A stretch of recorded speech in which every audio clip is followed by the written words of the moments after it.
오늘 하나님께서 우리에게 주실 말씀은 예레미야 30장 1절에서 7절 말씀입니다.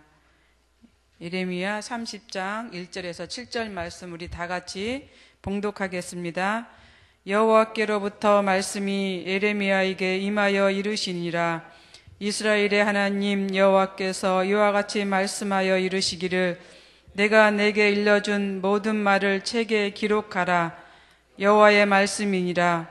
보라, 내가 내 백성 이스라엘과 유다의 포로를 돌아가게 할 날이 오리니 내가 그들을 그 조상들에게 준 땅으로 돌아오게 할 것이니 그들이 그 땅을 차지하리라. 여호와께서 말씀하시니라. 여호와께서 이스라엘과 유다에 대하여 하신 말씀이 이러하니라. 여호와께서 이와 같이 말씀하시되 우리가 무서워 떠는 자의 소리를 들으니 두려움이요 평안함이 아니로다. 너희는 자식을 해산하는 남자가 있는가 물어보라. 어찌하여 모든 남자가 해산하는 여자같이 손을 자기 허리에 대고 모든 얼굴이 겁에 질려 새파래졌는가. 슬프다 그날이여. 그와 같이 엄청난 날이 없으리라. 그날은 야곱의 환난의 때가 되미로다. 그러나 그가 환난에서 구하여 냄을 얻으리로다. 아멘. 하나님과 이스라엘은 아주 밀접한 관계입니다. 다른 어떤 민족보다 더 가까운 관계이죠. 성경은 하나님과 이스라엘의 관계를 증명하기 위해서 또 증거를 남겼습니다. 그 증거가 성경입니다.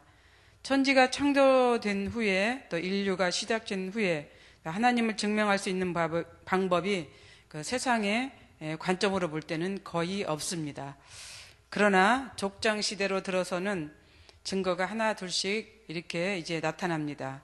아브라함을 통해서 하나님과의 관계가 나타나고 또 모세를 통해서 하나님과의 관계가 나타납니다.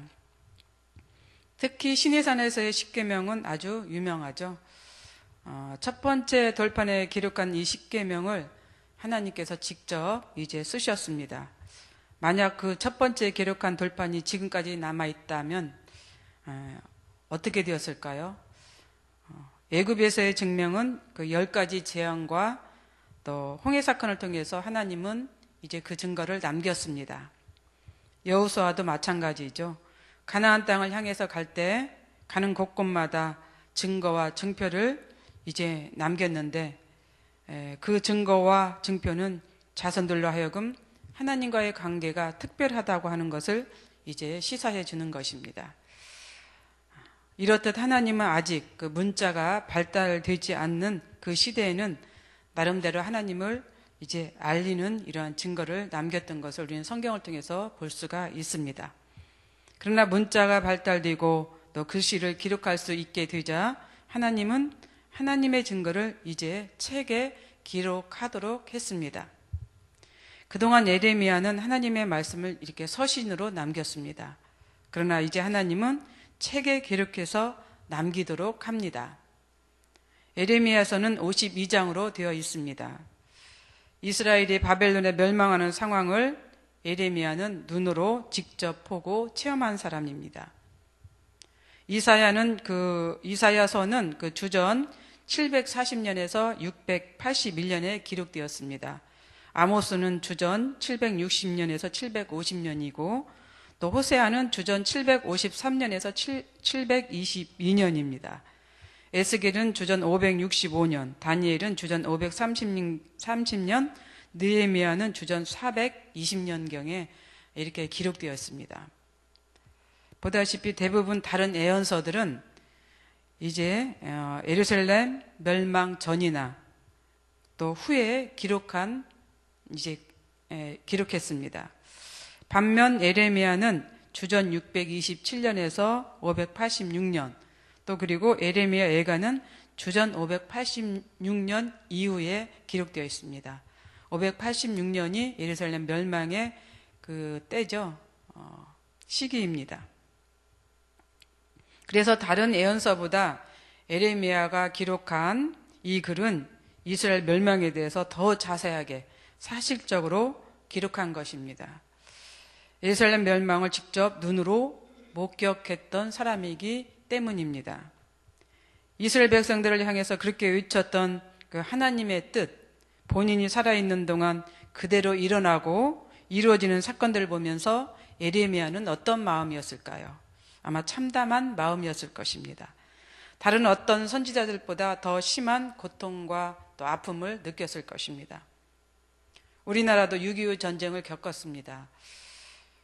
전쟁을 겪어보지 않는 사람은 전쟁을 겪어본 사람과의 차이가 있습니다. 아무리 전쟁의 아픔을 얘기해도 겪어보지 않는 사람은 이제 전쟁에 대해서 제대로 이해를 하지 못한다는 것이지요. 그래서 예레미야서는 다른 서신과 다르다라고 저는 그렇게 생각이 됩니다. 이러한 상황을 하나님은 백성들로 하여금 알도록 또 기억하도록 그렇게 예레미야에게 기록하도록 시켰던 것이죠. 그러면 하나님께서 예레미야에게 기록하라고 한 내용이 무엇일까? 첫 번째 보면은 이스라엘 백성들을 위해서 하나님은 말씀을 기록하라고 했습니다. 2절에 보면은 이스라엘의 하나님 여호와께서 이와 같이 말씀하여 이르시기를 내가 내게 일러준 모든 말을 책에 기록하라. 하나님은 왜 말씀을 기록하라고 했을까? 그 이유는 다가올 세대들을 위해서 하나님은 기록하라고 했던 것입니다. 하나님의 말씀이 성취되었음을 다음 세대들이, 후손들이, 자손들이 알도록 하라고 한 것이죠. 그래서 기록하라고 한 것입니다. 다음 세대들을 위해서 하나님은 기록하라고 한 것이죠. 뿐만 아니라 하나님께서 말씀하신 예언에 대해서도 이제 기록하라고 한 것입니다. 왜냐하면 이 예언은 이스라엘 백성들로 하여금 아주 중요한 말씀이기 때문에 그렇습니다. 그래서 이 예언이 얼마나 정확하게 성취되는가를 알도록 하신 것이죠. 그러면 누가 기록했을까? 예레미야가 기록했지만은 그 대필한 사람이 따로 있습니다. 우리가 예레미야 36절 2절에 보면은 이제 바룩이 나옵니다. 예레미야는 이 바룩으로 하여금 하느님의 말씀을 이제 대필하도록 했던 것이죠. 두루마리 책을 가져다가 요시아의 날부터 오늘날까지, 아마 그 당시까지 이스라엘과 유다의 모든 나라에 대해서 일려준 모든 말을 기록하라고 했던 것입니다. 이게는 이스라엘 나라뿐만 아니라 열방 주변에 있는 국가들의 그 상황까지도 하나님은 이제 이렇게 기록하라고 한 것이죠. 지금까지 일어났던 모든 상황들을 기록하라고 했습니다. 그래서 네리야의 아들 바룩은 예레미야가 불러주는 대로 이제 두루마리 책에 그 모든 내용을 다 기록을 합니다.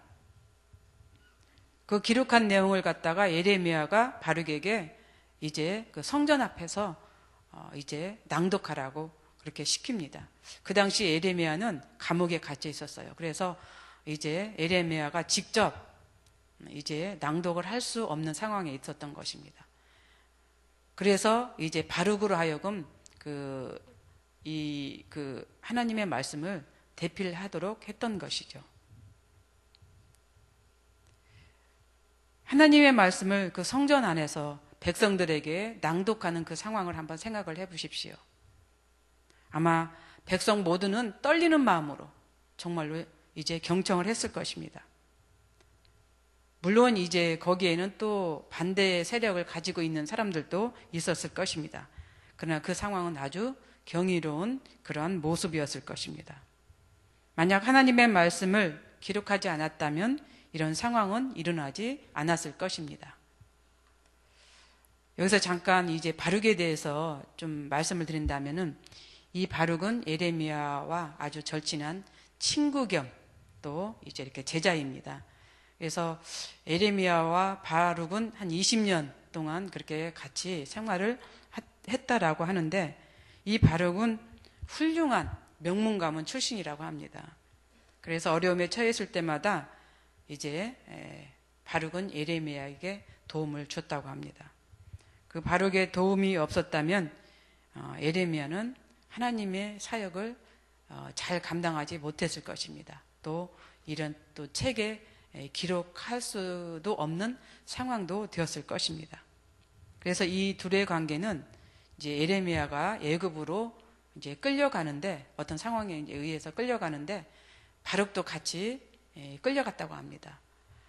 그리고는 그 이후에 삶의 이 모습들은 이제 나타나지 않는데 아마 애굽에서 죽었다고 하는 이러한 그 이야기가 있습니다.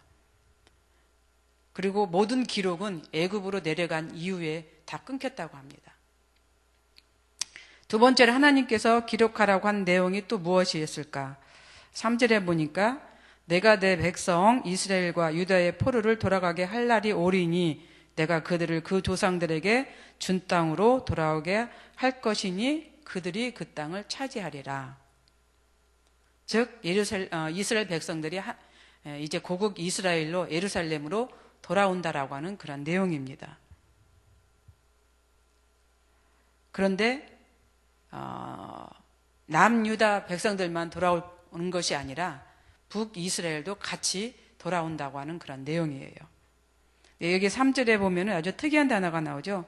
돌아가게, 돌아오게. 아주 하나님의 저는 어떤 섬세한 이런 것을 저는 여기서 느꼈습니다.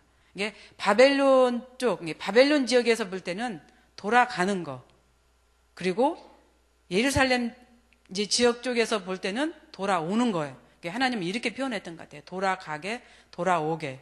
이게 바벨론 지역과 예루살렘 그 지역의 양쪽에 그 시각적으로 하나님은 이렇게 이제 기록했던 것 같습니다. 말씀했던 것 같습니다. 세 번째 기록의 내용은 이제 환란을 이제 말씀하고 있습니다.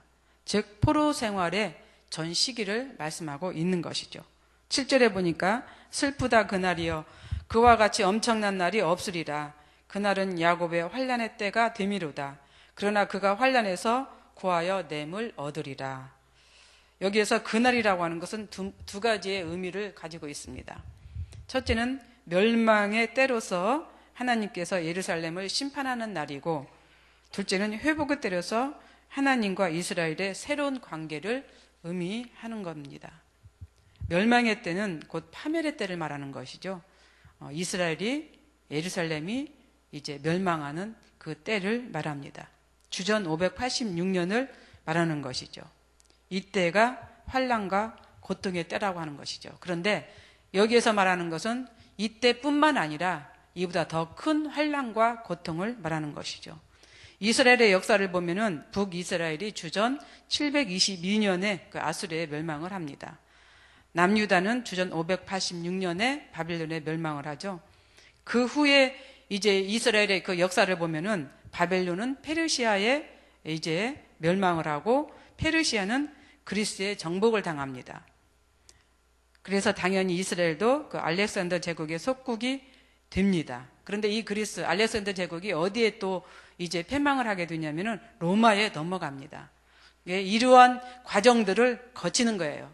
이런 과정 속에서 이스라엘은 어때요? 계속 속국으로서 이렇게 이제 포로 생활, 이게 쉽게 말하면 그런 생활을 하는 것을 우리는 볼 수가 있는 것이죠. 끊임없이 이어지는 전쟁과 전쟁 속에서 이스라엘 백성들의 삶의 모습을 우리는 이제 생각해 볼 수가 있는 것입니다. 그래서 두 번째 이제 그 멸망의 때는 이러한 의미를 담고 있습니다.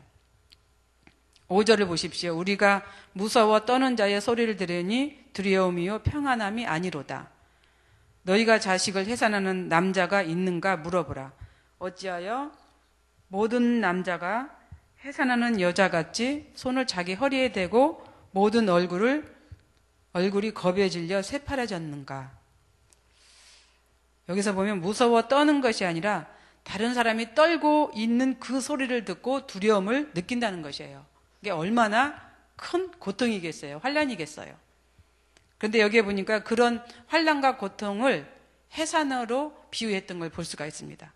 남자가 이제 해산하는 것을 보았느냐. 남자가 임신하는 거 보셨습니까? 창조 이래로 아직까지 남자가 임신했다라고 하는 얘기는 들어보지 못했을 것입니다. 그렇지만 과학이 발달해서 복제 동물도 만드는 이제 이런 세상인데 남자가 임신하는 것도 아마 곧 나오지 않을까요? 이런 생각도 해봅니다. 그런데 아마 이런 날이 온다면 그날은 세상의 종말이 아닐까, 이런 생각을 또 해봅니다. 하나님께서 아담과 하와가 뱀의 유혹을 이기지 못했을 때 내린 벌이 해산의 고통이었습니다. 비록 불순종의 대가이지만 하나님은 해산의 고통을 여자의 고난으로 주셨습니다. 그러나 세상이, 과학이 이제 발달했다고 해서 남자가 임신한다고 하면은 그것은 여자에게 주신 권한의 의미가 없어질 것입니다. 그것은 하나님의 권한을 침범하는 그런 결과가 되지 않나, 이런 생각을 해봅니다. 그래서 이런 상황은 너무나 큰 고통을 의미한다고 볼 수가 있습니다. 그렇지만 하나님은 이스라엘을 그 날로만 한정 짓지 않았습니다. 또 다른 그날을 주신다고 약속하셨습니다. 이스라엘의 회복이죠. 하나님과 새롭게 만나는 그 시작을 의미합니다. 그날에 하나님은 이스라엘을 다시금 하나님의 자녀로 이제 살도록 하신다고 하는 그런 내용입니다. 그날에 이스라엘 백성들은 예루살렘으로 이제 돌아가도록 하신다고 하는 그러한 내용입니다. 또 그날은 이제 종말론적으로 보면은 하나님 나라가 도래하는 그러한 나라이기도 합니다. 그래서 하나님은 이 모든 일을 기록으로 남기도록 하셨습니다. 이 기록이 이스라엘 백성들에게 증거가 되기 때문입니다. 기록이 있어야 증거가 되고, 증거가 있어야 이스라엘 백성들이 기억하기 때문입니다. 그 기록 때문에 이스라엘은 힘들고 어려워도 소망을 바라고 또 희망을 바라보고 나아갔습니다.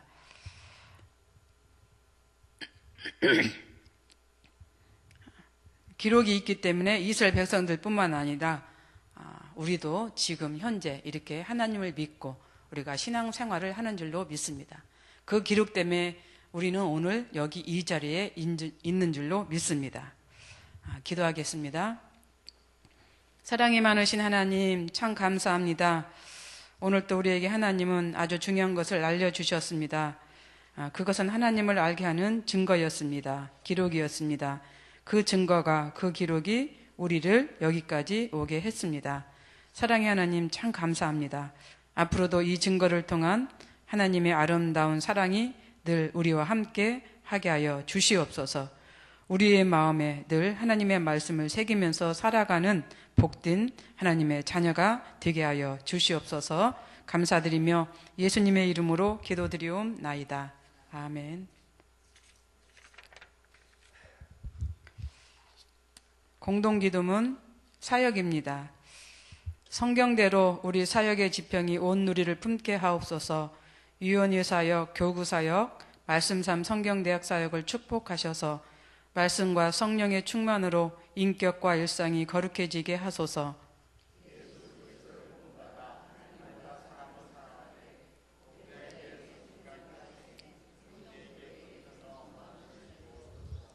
한 사람을 사랑하고 세우는 일이 사역의 근원이 되게 하시고 하나님 나라에 헌신하는 작은 모임을 거룩한 영으로 채우시며 우리 사역이 사회의 변동과 역사 흐름을 이끌어가게 하옵소서.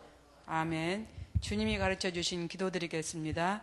하늘에 계신 우리 아버지, 아버지의 이름을 거룩하게 하시며 아버지의 나라가 오게 하시며 아버지의 뜻이 하늘에서와 같이 땅에서도 이루어지게 하소서. 오늘 우리에게 일용할 양식을 주시고 우리가 우리에게 잘못한 사람을 용서하여 준 것 같이 우리 죄를 용서하여 주시고 우리를 시험에 빠지지 않게 하시고 악에서 구하소서. 나라와 권능과 영광이 영원히 아버지의 것입니다. 아멘. 기도 제목입니다. 지금 들은 말씀이 내 삶으로 이어지게 하옵소서. 금요 심야 기도회에 은혜가 충만하게 하시고 축복으로 채워주소서. 말씀 삼운동 온 세계 선교가 활발하게 진행되게 하소서. 구역 예배 모임이 풍성하게 하시고 작은 교회 역할이 되게 하소서. 온 세계 선교 12개 미션 센터를 위한 중보기도를 축복하소서. 담임 목사님과 부교육자의 사역을 축복하시고 건강으로 함께 하소서. 이 시간 공동 기도 제목과 또 여러분이 가지고 오신 기도를 하나님께 올리신 후에 각자의 삶의 자리로 나아가겠습니다. 기도하겠습니다.